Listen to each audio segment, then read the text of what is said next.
Coba dengar ini.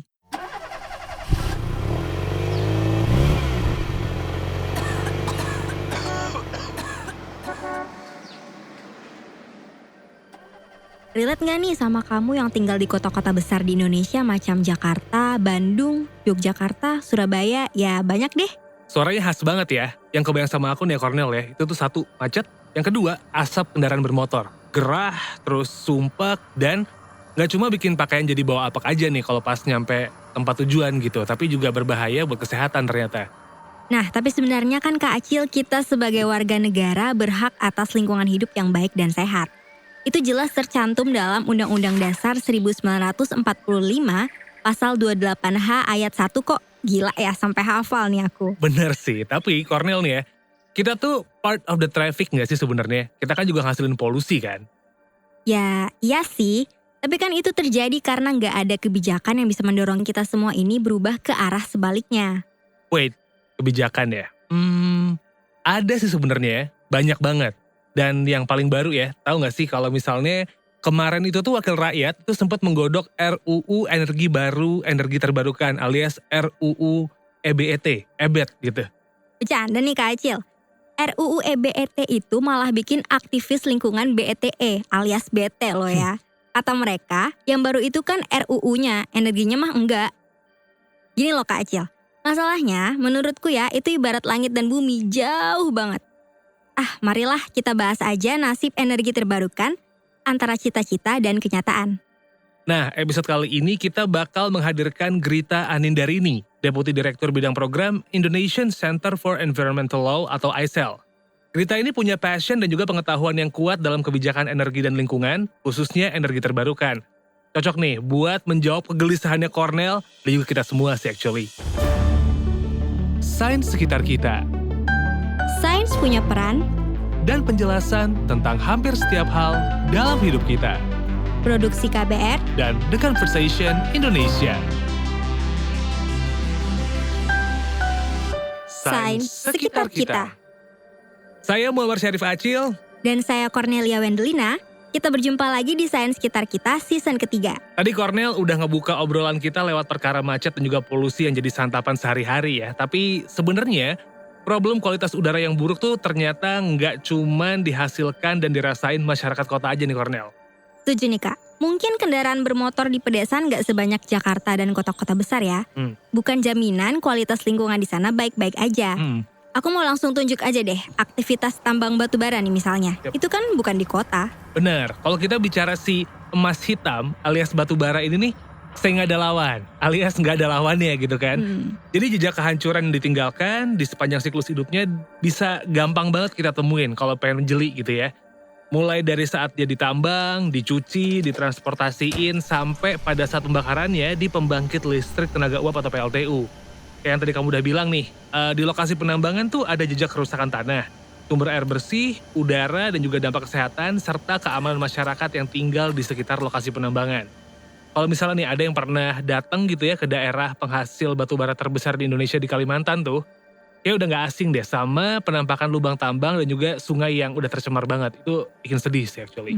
Jejak kerusakan berlanjut hingga saat batu bara dijadikan bahan baku pembangkit listrik di PLTU. Biasanya masyarakat yang tinggal di sekitar lokasi PLTU mengeluh mengalami penyakit gangguan pernafasan dan gatal-gatal. Yes, benar banget. Jadi ingat ya kalau misalnya kita ngomongin di Jakarta, daerah Marunda, Cilincing, Jakarta Utara sih tepatnya gitu. Jadi kayak misalnya di awal tahun 2023 ini, warga yang tinggal di Rusun Marunda dan juga sekitarnya tuh mengeluhkan gangguan kesehatan yang diduga akibat pencemaran debu batu bara. Kalau misalnya ingat juga, netizen sempat rame tuh kemarin ngebahas soal kepungan PLTU yang mengelilingi Jakarta dan itu nambah beban polusi selain dari transportasi as you know. Ya. Ingat banget sih. Itu juga membuka mataku, ternyata nggak hanya 1 atau 2 PLTU ya di sekitaran Jakarta. Dan bahkan PLTU yang letaknya di Banten sana, polusinya tuh bisa melanglang buana tergantung kemana arah angin. Jadi aku setuju sih dengan statement Badan Energi Internasional atau IEA. Ya sebetulnya banyak juga sih lembaga yang bicara hal serupa. Tapi kalau kata IEA ini, sumbangan emisi batu bara itu 44% dari total emisi karbon dioksida atau CO2 global. Dia ini menjuarai perolehan emisi per unit energi yang dihasilkan dibanding bahan bakar fosil lainnya. Singkatnya, Pembakaran batu bara untuk sumber energi listrik bukan aja bikin mengancam kesehatan, tapi ya sejauh ini dia jadi faktor yang paling dominan mengubah iklim kita jadi seperti sekarang ini. Kacau dan gak jelas gitu. And that's the reason batu bara ini jadi perhatian masyarakat ilmiah dan juga medis di banyak negara nih. Jadi PLTU ini itu juga memancarkan sejumlah gas berbahaya lain kayak nitrogen oksida dan juga sulfur dioksida SO2 ya. Kalau CO2 beda lagi tuh, tapi ini sulfur dioksida. Dua ini jadi kontributor utama dalam pembentukan hujan asam dan juga polusi partikel halus yang oleh para ahli kesehatan dinamai particular matter 2.5 atau disingkat PM 2.5 gitu. Ini dikasih nama kayak gitu soalnya ukurannya memang cuma sampai 2,5 mikrometer. Jadi kalau diibaratin itu cuma 3% dari diameter rambut manusia. Kecil banget kan. So Cornel, jadi kalau misalnya kita sering ngelihat masker warna hijau yang sering kita lihat di mana-mana, itu tuh ternyata nggak mampu ngeblokir si partikel super halus ini nih. Jadi kalau mau pakai masker N95 yang warna putih dan juga punya penyaring di bagian depan atau respiratory mask gitu. Harganya itu jadi masalah, nggak kejangkau buat banyak orang. Itu sih problemnya. Itu dia. Tapi jadi secara nggak sadar kita mungkin aja menghirupnya setiap hari ya. Ini udah kayak pembunuh dalam senyap gitu nih. Tapi kita berharap sih sebenarnya rencana sama komitmen yang disampaikan oleh pemerintah tuh terkait pengembangan energi terbarukan tuh nggak ikut-ikutan senyap gitu. Soalnya actually kalau di tataran rencana sama komitmen itu tuh bagus sih. Iya nih, belakangan sering banget nggak sih Kak Acil ada komitmen Indonesia mengurangi emisi karbon dan melakukan transisi energi itu yang digembar-gemborkan. Banget. Iya nih, jadi kalau mau dijembrengin gitu ya, katanya pemerintah tuh mau nurunin emisi karbon sebesar 29% secara mandiri, terus 41% dengan bantuan internasional di tahun 2030 besok. Nah, target ini tuh bakal diupayain dari sektor energi sebesar 11%.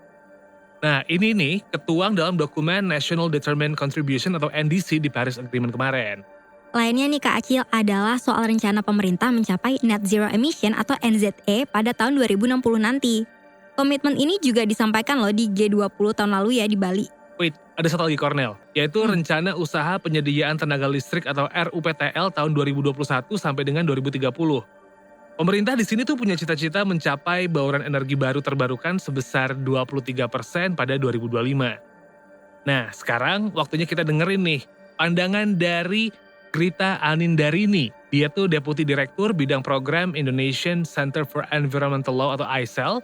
Sebenarnya ini realistis nggak ya target pemerintah dengan situasi sekarang? Sebelum kita masuk ke realistis atau tidak, sebenarnya yang paling penting dilihat adalah integrasinya dulu kali ya. Apakah kemudian target-targetnya itu kemudian sama dan udah selaras satu sama yang lainnya. Nah itu kan yang kemudian jadi PR besar. Karena setauku target soal net zero emission aja itu udah cukup berbeda-beda dari berbagai kementerian. Sebenarnya kalau kita bahas realistis atau tidak, bahkan beberapa kajian tuh menyatakan bahwa Indonesia itu bisa mencapai net zero emission itu lebih cepat sebenarnya kalau seandainya kita punya regulasi yang kuat, political willingness yang kuat juga dan sebagainya. Bisa kita bilang nggak sih regulasinya itu adalah Undang-Undang Nomor 30 Tahun 2007 tentang energi. Ini kan untuk mengatur penyediaan dan pemanfaatan energi secara berkelanjutan ya. Di dalamnya juga mewajibkan pemerintah dan pemerintah daerah untuk memanfaatkan energi baru terbarukan. Dan apakah selaras ya dengan aturan lainnya? Satu hal dulu, Undang-Undang Energi itu kan dia tahun 2007 ya. Dan kalau kita lihat Undang-Undang Energi itu basisnya waktu itu belum ada banyak pembahasan ya. Saya nggak berani bilang sama sekali. Belum banyak pembahasan soal net zero, climate change, even dalam basis pembentukan Undang-Undang Energi itu tuh belum ke sana gitu. Termasuk Undang-Undang Ketenagalistrikan juga tahun 2009 ada mungkin sedikit pembahasan terkait dengan bagaimana undang-undang ini bisa mendorong upaya pencapaian target nol emisi. Tapi saya rasa saat itu diskursusnya belum ke sana.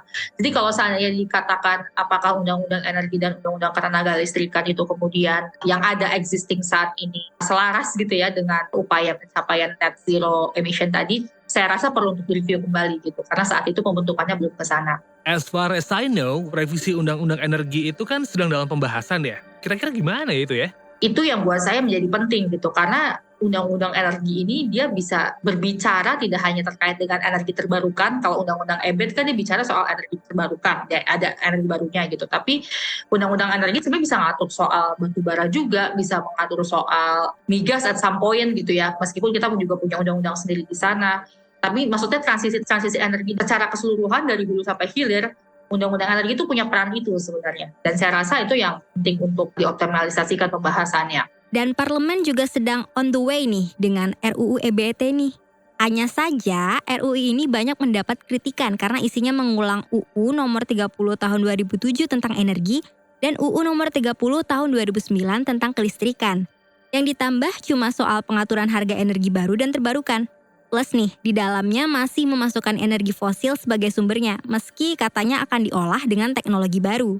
Nah, sayangnya memang RUU ini kemudian tidak ada satu komitmen untuk bisa phase out dari batu bara, tapi justru memberikan insentif lagi gitu untuk penggunaan batu bara dengan bentuk-bentuk yang baru gitu. Ada namanya batu bara tercairkan, yang padahal harusnya kita butuhkan saat ini adalah, ayo kita susun gimana caranya supaya kita bisa berhenti ketergantungan dengan energi fosil ini gitu. I see, bener juga ya. Kayaknya susah banget nih lepas dari ketergantungan terhadap batu bara. Kayak kita nih misalnya ya, beralih ke mobil listrik yang rendah emisi pun, sumber listriknya tetap lagi-lagi batu bara. Dan sayangnya nih, selain batu bara, RUU EBT ini juga memasukkan nuklir sebagai pilihan sumber energi. Makanya saya kembali lagi ke di awal kan saya bilang sebenarnya konsep transisi energi yang mau digagas tuh yang seperti apa sih gitu. Kalau kita bicara kita mau penggunaan energi atau pemanfaatan energi kita ke depannya adalah energi-energi yang rendah emisi, rendah emisi saja gitu, ya memang saya harus katakan nuklir itu rendah emisi gitu.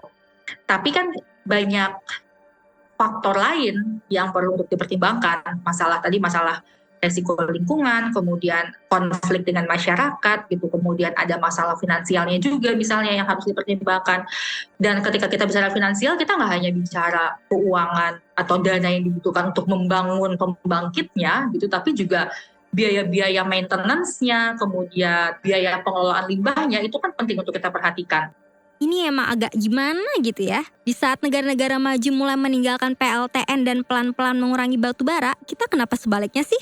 Nah, saya rasa sebenarnya dibandingkan kita spend ke situ, kita cukup banyak sekali sumber energi terbarukan yang sebenarnya lebih murah, satu. Risiko terhadap lingkungannya juga lebih sedikit. Kemudian yang ketiga, kita tidak perlu spending biaya maintenance-nya segitu besar gitu. Dan itu bisa kita lakukan secara masif.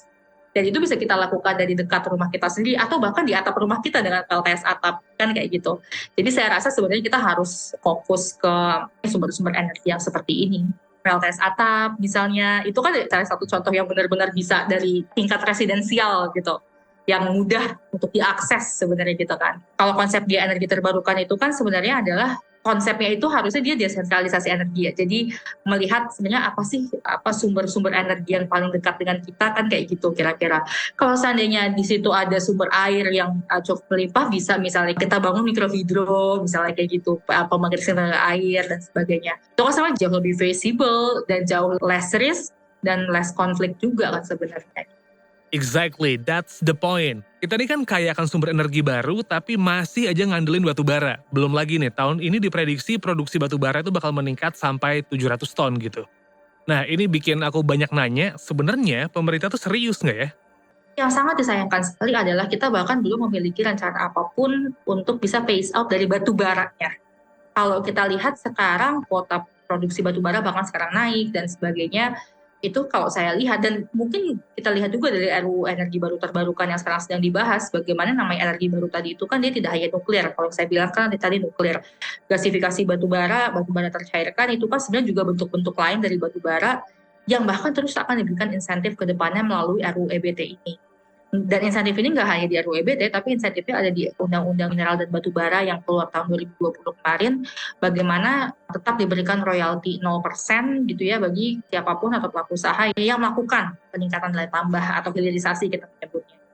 Jadi kedepannya akan tetap banyak gasifikasi, akan tetap banyak batu bara tercairkan, dan akan ada tambang-tambang batu bara yang dieksploitasi gitu. Jadi saya rasa kalau seberapa serius pemerintah berupaya mengurangi energi fosil, saya belum lihat ada satu komitmen yang kuat untuk pada akhirnya kita betul-betul phase out dari penggunaan energi fosil sih. Selain regulasi, kita butuh apa lagi nih untuk bisa beralih ke energi terbarukan dan berhasil mengurangi emisi secara signifikan? Kita butuh investasi juga dan sebagainya. Dan kalau kita lihat studinya teman-teman IESR, kalau nggak salah, mereka bilang kalau untuk mencapai net zero emission tahun 2060 atau lebih cepat, itu dibutuhin investasi sekitar 25-30 miliar USD, kalau nggak salah, dari sekarang sampai tahun 2030. Itu Dan untuk mencapai ke sana yang diperlukan benar-benar pertama kali ya emang pada akhirnya regulatory reform gitu. Oke, sejujurnya aku merasa sedikit hopeless ya, tapi kalau kita lihat lagi, memang kendala Indonesia untuk memanfaatkan energi baru terbarukan ini cukup banyak ya Kak Acil. Pertama, seperti yang Grita sebutkan tadi nih, karena regulasinya cukup banyak dan satu sama lain itu kayak kurang terhubung gitu. Terus yang kedua, kalau kamu sadar, sistem ketenaga listrikan dan perencanaannya itu masih sentralistik. Apa-apa fokusnya di kota-kota besar aja, padahal daerah-daerah juga perlu dioptimalkan. Plus masalah biaya, kayaknya ini nggak cuma buat pemerintah aja kalau mau membangun pembangkit listrik baru ya, tapi juga buat masyarakat gitu. Misalnya nih, kendaraan listrik tuh masih susah banget dijangkau, meskipun iklannya udah mulai banyak banget gitu. Benar-benar. Sekalinya ada program yang menyasar ke masyarakat kelas menengah ke bawah, ya malah nggak lanjut lagi ya. Kayak itu tuh sempat ada program pengalihan kompor LPG ke kompor listrik yang akhirnya dibatalkan bulan September 2022 lalu. Ingat nggak Kak? Ingat banget. Secara masyarakat menengah ke bawah, kapasitas listrik rumahnya masih rendah ya. Jadi sulit deh menerapkan rencana kompor listrik. Tapi sejak semula itu tujuannya apa sih? Kalau ngelihat laporan dari Badan Energi Internasional, program kompor listrik ini sebenarnya punya tujuan buat ngurangin penggunaan gas LPG di rumah tangga. Soalnya pemerintah tuh ngerasa LPG ini nih makin ngebebanin gitu. Bahan baku gas cair yang dipakai buat LPG itu diimpor dari luar negeri. Bisa-bisa nih neraca perdagangan LPG malah jadi defisit. Kan pemerintah juga ngeluarin biaya subsidi ya buat LPG 3 kilo yang dipakai untuk memasak di rumah sama aktivitas ekonomi tuh. Jadi bakal berat banget nih kalau terus-terusan kayak gitu. Cuman ya tahu sendiri, kompor listrik ternyata belum jadi pilihan yang pas juga. Sulit gitu ya mau transisi energi gitu. Gimana ya kira-kira ya? Kita bicara transisi ini, kita tidak hanya bicara soal dana, soal insentif, soal bagaimana kita membangun gitu, tapi sumber energi seperti apa sih gitu yang sebenarnya sustain gitu ya. Tidak hanya sustain secara akses, kalau kita lihat energi trilema yang ada International Energy Agency, dia itu mengembangkan namanya energi trilema. Bahwa ketika kita bicara sustainable energy, kita tidak hanya bicara accessibility, akses ke masyarakat, tapi kita juga bicara affordability gitu, jadi secara biaya dan sebagainya, dan kita juga bicara environmental sustainability gitu. Nah, tiga-tiga ini yang perlu untuk diperhatikan. Gimana ya supaya program dan kebijakan terkait energi terbarukan itu nggak melulu trial error pada tahap eksekusi? Kita pengen banget loh lihat kalau cita-cita memaksimalkan dan beralih ke energi baru terbarukan itu tercapai. Jadi kalau ditanya apa sih yang seharusnya dilakukan, ada dua. Di satu sisi dia tetap harus memberikan insentif dan dukungan terhadap energi terbarukan dengan skala priority apa dan dengan skala berapa itu yang akan diberikan kemudahan dan insentif lebih awal gitu kan. Dan di sisi lain adalah mengendalikan gitu kan, mengendalikan insentif, kemudian mengendalikan kemudahan-kemudahan yang diberikan untuk energi fosil gitu. Dan ini semua yang perlu untuk dilihat adalah payungnya buat saya adalah regulatorinya gitu.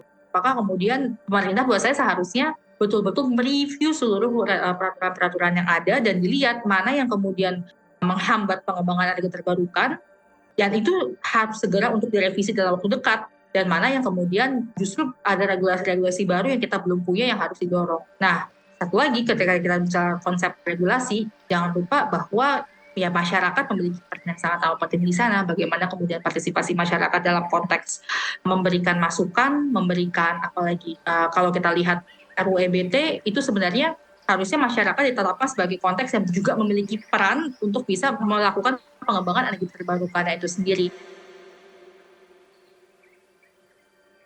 Kita ketemu lagi di episode berikutnya Sains Sekitar Kita. Kita bakal bahas hal yang gak kalah seru soal bagaimana anak muda memanfaatkan gambut. Tunggu infonya di akun Instagram @kbrprime dan juga kbr.id. Saya Muhammad Syarif Acil. Dan saya Cornelia Wendlina. Terima kasih sudah mendengarkan. Kami mau mendengar saran dan komentar kamu. Yuk sampaikan melalui podcast @kbrprime.id. Bye! Sains Sekitar Kita. Sains punya peran Dan penjelasan tentang hampir setiap hal dalam hidup kita. Produksi KBR Dan The Conversation Indonesia. Sains Sekitar Kita.